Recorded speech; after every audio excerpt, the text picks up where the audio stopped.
White show. Which one, old man, that ain't got time to shake your head? Get that side check, put it in pockets like it's back, going downtown. The Ninja Turtles has definitely been struggling to find a good, solid game in the gaming world for a long time. They were great on Super Nintendo, but after that they just fell off. This one starts off with April getting kidnapped and the Turtles are on the mission to save her. We then step back earlier to that day and begin to kind of investigate the Foot Ninjas, the Purple Gang, and more. Lots of bad people behind the screen or the curtain, like Shredder, and it plays out like a Saturday cartoon for the series. The gameplay is 4-player, could be a co-op experience with our favorite 4 ninjas, each fully equipped with their own moveset and weapons. You also can use certain things like grenades, pizza to heal, and power drinks to make you stronger. So this turtle game finally helped bring some of the goodness to the franchise. Well, let's cowabunga this bitch. Yes, I know that was corny. Do not judge me. Keep going. Trust me, I'm not gonna. We completely blew it, Sensei. One minute we're investigating what Shredder is up to, and the next we wind up beaten, and they have April. I mean, I had no idea we could blow it this badly. My sons, you must have Which patience. one, old man, that ain't got time to shake your head? Get that side check, put it in pockets like it's back, going downtown. First off, each turtle has their own unique feel, which is good. Hell, even when you go to buy their skills, there's tons of upgrades. So in terms of maxing out your favorite turtle the way you want to, you know, you're gonna basically find out all the combos that they give you in this game is pretty awesome. And it's also fun to actually watch the turtles whoop ass together. That looks really cool, especially when they combine their KO special together. It's sickness, you know, or even separate KO attacks look great.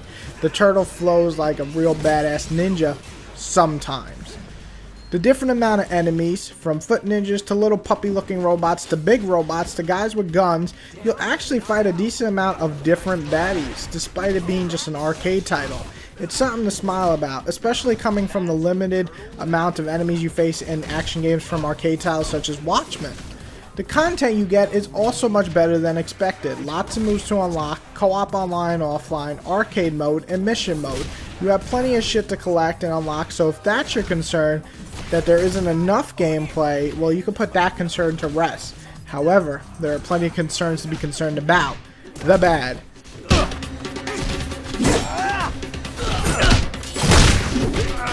Buddy, come here. Saying all of that good stuff, what the fuck is with these controls? Unresponsive as shit. And I say that because, you know, when you take a shit, it's not going to respond to you, right? Well, that's kind of what this gameplay feels like. I know some will bitch, but Batman has such tight controls in the bouncing type beat-em-up games that you can't help but compare other games to it, you know? Why didn't this follow? Not only that, but games that aren't quite as good combat as Batman, like Amazing Spider-Man or Remember Me, are still far more responsive than this. And I don't want to hear that it's because it's $15 bullshit. Lazy is just lazy. Here we go.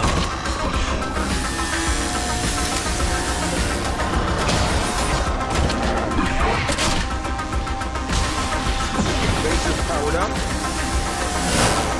Remember earlier when I said, what's next, giant robot?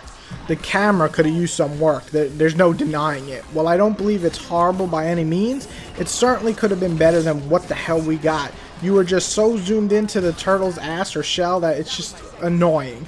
The revive button works when it wants to. Actually, everything works when it wants to, which seems to be only about 50% of the time you're playing. I can't stress enough how sluggish and lag-filled the controls feel. Oh, and the ugly. Well, it's pretty fucking glitchy, okay? Getting stuck at points, not being able to go on, giving you the shitty mini games only to reset it 5 times so they can actually get through it. Jesus.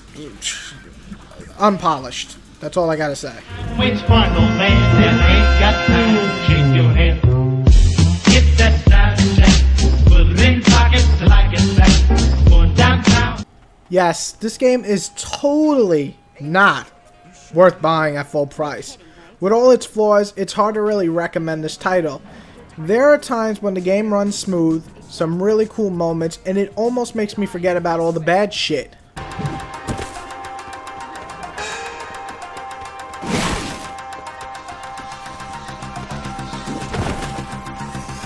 Hey, thanks.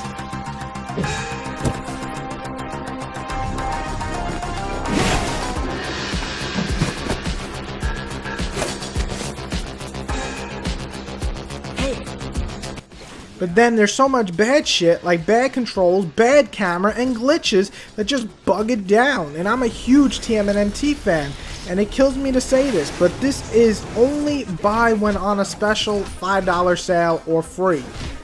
I give it a 5.5 out of 10, and while it's not horrible, it's certainly not good. It's borderline meh, okay, with a little bit mix of some great moments boggled down by terrible ones.